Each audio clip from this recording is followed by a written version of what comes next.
Hi friends, is sorry cinema bus அப்டேட்டில் அடுத்தது ஒரு சூப்பர்பான ஒரு அப்டேட்டோடு வந்திருக்குங்க. ஏற்கனவே நம்ம கூலி படத்தோடைய ஓவர்சீஸ் உரிமை பார்த்தினாக்கா 80 கோடிக்கு மேலே கேட்டுருக்காங்க. இது வரைக்கும் நம்ம தமிழ் சினிமா வரலாற்றிலே அவ்வளோ தொகை கொடுத்து ஓவர்சீஸ் உரிமை யாரும் வாங்கலன்னு பேசியிருந்தோம். இப்போ கிட்டத்தட்ட பார்த்தினாக்கா அது 88 கோடி வரைக்கும் அது வந்து நீண்டு இருக்கு அந்த படத்தோடைய அந்த உரிமம்.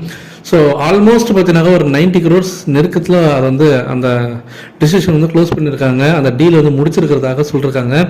ஸோ அதற்கான அறிவிப்பு வெகு விரைவில் இந்த சன் பிக்சர்ஸ் அறிவிப்பாங்க அப்படின்ற மாதிரி லேட்டஸ்ட் அப்டேட் வந்துருக்கு. ஸோ 90 கோடி ஏறத்தாழ அப்படின்னாக்கா தமிழ் சினிமாவில் ஒரு பெரிய உச்சம் அப்படின்னு தான் சொல்லுவேன்.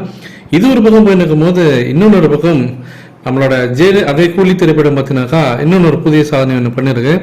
கூலியோட net huge pre release digital deal பார்த்தீங்கன்னாக்கா அது முடிஞ்சிருக்கு. அதாவது டிஜிட்டல் உரிமை மட்டுமே, ப்ரீ ரிலீஸ்க்கான டிஜிட்டல் உரிமை மட்டுமே அதோட நெட் ப்ராஃபிட்டை பார்த்தீங்கன்னா 240 கோடி வந்து தாண்டி இருக்கிறதாக சொல்கிறாங்க.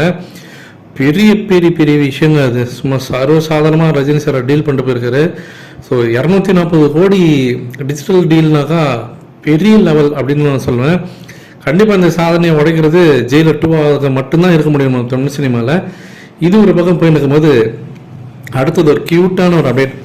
வர டிசம்பர் 12 தலைவரோட பிறந்தநாளுக்கு ரஜினி சாரோடைய ஒரு மெகா ஹிட் திரைப்படம் அண்ணாமலை ரீரிலீஸ் பண்ண போகிறாங்க. அண்ணாமலை திரைப்படம் ஒரு வேற லெவல், நம்ம எல்லாருக்குமே தெரிஞ்ச விஷயம். ஸோ அந்த மாசுக்கெல்லாம் மாஸ் அப்படின்ற மாதிரி ஒரு படம் அது செகண்ட் ஹாஃப்லாம்.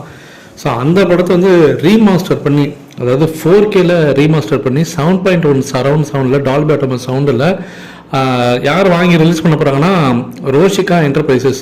அவங்க தமிழ்நாடு அண்ட் கேரளா ரெண்டு ஸ்டேட்லேயுமே வர டிசம்பர் 12 தலைவர் பிறந்தநாளைக்கு அண்ணாமலை படத்தை ரீரிலீஸ் பண்ண போகிறாங்க. பிரம்மாண்டமான ஒரு விழாவாக இருக்கும். ஏன்னா ரஜினி சாரோடைய 50வது வருஷம் இது சினிமாவுக்கு வந்து. ஸோ அந்த டைமில் வரக்கூடிய ஒரு ரீரிலீஸ் கண்டிப்பாக அண்ணாமலை எல்லாருக்குமே ஒரு பிடித்தமான ஒரு படம். கண்டிப்பாக எல்லாருமே வெயிட் பண்ணி பார்க்கலாம் ஃப்ரெண்ட்ஸ்.